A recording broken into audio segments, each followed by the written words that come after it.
হ্যাঁ, আমি সৌদি আরবে যাওয়ার কারণটাই হচ্ছে যে ফাইন্যান্সিয়াল ব্যাপার। কারণ যে এইখানে যদি আমি কোনো চাকরি করতাম, সে 7-8 হাজারের চাকরি করে তো আমি এরকম কাজ করতে পারতাম না।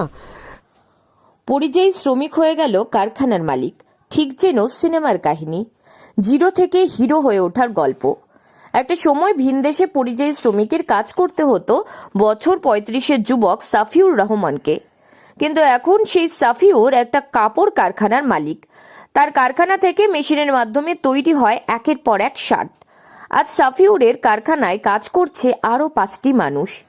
উত্তর দিনাজপুর জেলার কালিয়াগঞ্জ ব্লকের ভান্ডার অঞ্চলের বিশ্বনাথপুরের পরিযায়ী শ্রমিকের তকমা ঝেড়ে ফেলে দিয়ে নিজের উদ্যোগে নিজের বাড়িতে শার্ট বানানোর কারখানা স্থাপন করে এলাকায় নজির সৃষ্টি করেছে সাফিউর। হ্যাঁ, আমি সৌদি আরবে যাওয়ার কারণটাই হচ্ছে যে ফাইন্যান্সিয়াল ব্যাপার। কারণ যে এইখানে যদি আমি কোনো চাকরি করতাম, সে 7-8 হাজারের চাকরি করে তো আমি এরকম কাজ করতে পারতাম না। তো আমি দেখলাম যে আমাকে যে কোনো মূল্যে বাইরে যেতে হবে, যে কোনো পারপাসে। তো আমি সেখানে থেকেছি, পরিবারকে ছেড়ে থেকেছি। তাতে বাইরে থাকার বেদনাটা, কষ্টটা আমি বুঝি। তো সেই ক্ষেত্রে আমি ওখান থেকে আসার পরে ওখান থেকে আমার যা অর্থ, সেই অর্থ নিয়েই আমি এই কাজটা শুরু করেছি। এবং আরও যদি আমি পাই তো এই এই কারখানাটাকে আমি একটা বড় ইন্ডাস্ট্রি হিসাবে আমি রূপান্তরিত করতে পারবো। এটা আমি খুব আশাবাদী আছি যে আমি করতে পারবো। বিশ্বনাথপুর গ্রামের সাফিউর দীর্ঘদিন ধরে সৌদি আরব, দিল্লি, কলকাতা প্রভৃতি এলাকায় সে জামা তৈরির কাজ করে হাত পাকিয়েছিল। তবে মনে মনে তার একটা ইচ্ছে ছিল, সে হাতের কাজ যেহেতু জানে, তাই মালিকের অধীনে আর কাজ না করে একদিন নিজেই মালিক হবে। তাই সেই স্বপ্ন পূরণ করতে সাফিউর বাইরে পরিযায়ী শ্রমিকের কাজ ছেড়ে কালিয়াগঞ্জ ব্লকে নিজের গ্রামে জামা তৈরি ও সেলাইয়ের কারখানা স্থাপন করে। আমরা এখন বর্তমানে আমাদের শার্ট হচ্ছে, ঠিক আছে, আমরা শার্ট 12 মাসই শার্ট করি। এবং নেক্সটে আমাদের প্ল্যানিং আছে যে টি শার্টের আমাদের সেট আপের কাজ চলছে। আমরা টি শার্টের কাজ হয়তো আগামী এই যে গরম আসতেছে, এই গরমের মধ্যে আমরা টি শার্টের সেট আপটাও রেডি হয়ে যাবে আশা করছি আর কি।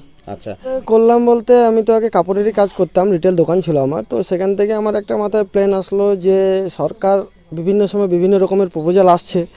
সরকার বলছে যে এখন যে দেশের চাকরি বাকরির অবস্থা, তাতে নিজের কিছু করার জন্য সরকার সব বেকারদেরকে বলছে।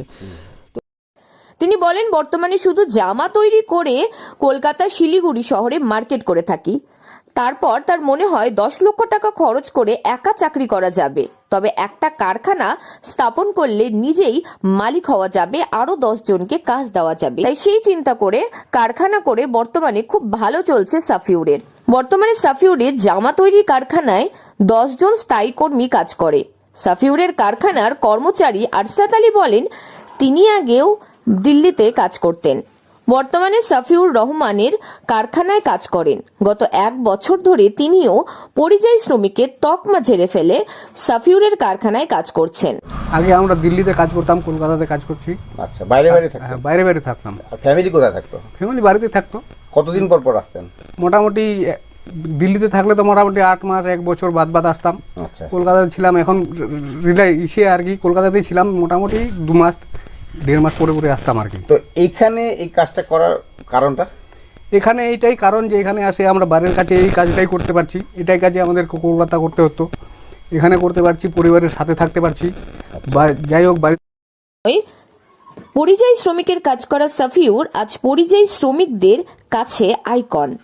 সাফিউর কারখানার মালিক হয়ে আজ নিজে যেমন স্বনির্ভর, তেমনি তার পার্শ্ববর্তী গ্রামের বেকার ছেলেদেরও কাজ দিয়ে আজ পুরো গ্রামের কাছে আইকন সাফিউর রহমান। উত্তর দিনাজপুর থেকে প্রিয়া গুপ্তার রিপোর্ট, লোকাল 18 বাংলা।